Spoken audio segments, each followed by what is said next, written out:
Loin ce matin s'intéresse au dioxyde de titane, ce colorant controversé qui pourrait présenter des risques pour la santé. Oui, connu aussi sous le nom de E171. Vous pouvez le retrouver dans vos aliments sous forme de nanoparticules, par exemple dans certains gâteaux, bonbons, produits chocolatés, pâtisseries. Il sert à faire briller ou alors blanchir quelquefois les aliments. Les députés ont voté à l'automne son interdiction, mais des mois plus tard, Bercy n'a toujours pas fait appliquer cette loi. D'où cette tribune. Il y a quelques jours, de plusieurs associations de consommateurs et de défense de l'environnement pour demander au gouvernement d'interdire le dioxyde de titane. Il pourrait être cancérigène. Ces ONG s'appuient notamment sur une étude de l'INRA faite sur des rats. On va y revenir avec vous. Pauline Jacot, bonjour. Bonjour Pierre, bonjour à tous. D'abord Pauline, c'est quoi ce E171 ? Est-ce que nous, consommateurs, on saurait reconnaître ce colorant ? Non, pas vraiment. Le dioxyde de titane n'évoque pas grand-chose aux consommateurs. Le E171, qu'est-ce que c'est ? Où faut-il regarder sur l'emballage? Comment décoder tout ça? On a posé la question à la sortie d'un supermarché à des clients pour le moins dubitatifs. Tout ce qui est E suivi de chiffres, je sais absolument pas à quoi ça correspond.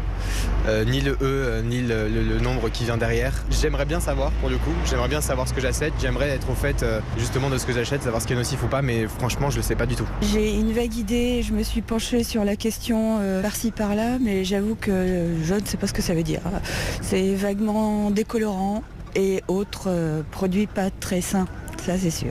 Ouais, pas très sain, hein. On l'entend, cette consommatrice, Pauline, elle a raison d'avoir des doutes. Et il y a en tout cas des raisons de s'inquiéter. L'Institut national de recherche agronomique a scruté les effets de ce dioxyde de titane sur les rats et il conclut dans certains cas, un rongeur qui ingurgite des doses quotidiennes proches de l'homme développe des lésions précancéreuses. Un médecin fait même le parallèle avec l'amiante, des nanoparticules tellement petites qu'elles s'intègrent à nos organes, elles s'accumulent et peuvent créer des inflammations qui favorisent elles-mêmes le développement d'un cancer. Pourquoi c'est pas interdit? C'est ça la question. Les députés ont pourtant déjà voté l'interdiction. À l'automne, exactement, dans le cadre de la loi agriculture et alimentation, mais depuis rien. Point mort. L'explication vient en partie de Bercy. Pour que cette loi s'applique, le ministère en charge de la consommation doit prendre un arrêté qu'il ne prend pas. Les associations hurlent. Patricia Chéropoulos, de 60 millions de consommateurs, dénonce une aberration. Bercy se réfère, lui, à d'autres études qui ont été publiées au niveau européen et qui, pour l'instant, considèrent qu'il n'y a pas de danger avec les nanoparticules. Or, notamment le dioxyde de titane, même si ce n'est pas prouvé chez l'homme, il y a de forts soupçons. Donc, on peut aussi adopter ce principe de précaution, d'autant plus que cet additif n'est pas indispensable.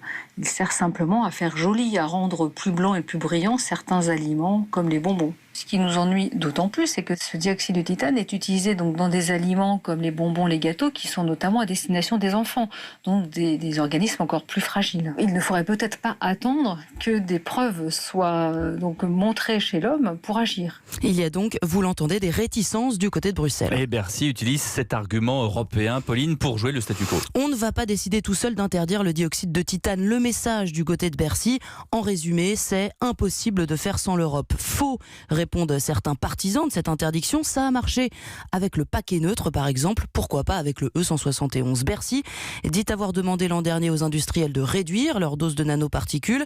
C'est maintenant aux consommateurs de faire attention, nous dit-on. Oui, encore faut-il qu'ils sachent où trouver l'information. Pas évident, comme vous avez pu l'entendre au début du sujet. Et du côté des industriels, comment est-ce qu'on se positionne? Eh bien, écoutez, il y a deux écoles. Ceux qui ont arrêté ou vont arrêter le dioxyde de titane. Là, on retrouve des grosses entreprises comme Haribo, Carambar, Lutti ou Mars. Il y a aussi des artisans comme l'Association des chocolatiers de France ou des grandes surfaces comme Auchan qui sont engagés à retirer ces produits des rayons. Et puis, il y a ceux qui attendent une position claire, une position précise. L'ANIA, qui regroupe les industries de l'alimentaire, brandit notamment le flou législatif du moment. On ne peut pas changer tous les matins nos recettes parce que telle ou telle étude pointe du doigt tel ingrédient. Bien regarder en tout cas les emballages si ce E171 est présent. Merci Pauline Jacot pour cette enquête réalisée avec Théo Manval et Yasmina Kato du service reportage d'Europe 1.